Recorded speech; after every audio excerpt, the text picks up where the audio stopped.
kamami, nagluluto ako ng ginataang papaya. Ayan, may nagturo sa akin yung kapatid ko. Pakuluin natin kasi nilagyan ko na siya ng tubig at tatakpan ko mga kamami para lumambot ang papaya. Kukulo na siya, so lalagyan ko siya ng magic sarap. Lalagyan ko siya ng magic sarap. Lagay natin ang siling pangsinigang. Ayan. Ilagay natin ang ginataang gulay. Ito po siya. Nabuksan ko na siya. So, ibuhos na natin. Ayan.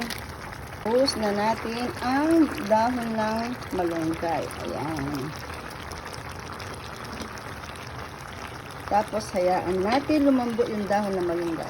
Luto na siya mga kamami. Ready to eat na. Samahan nyo ako. Ang sarap nito.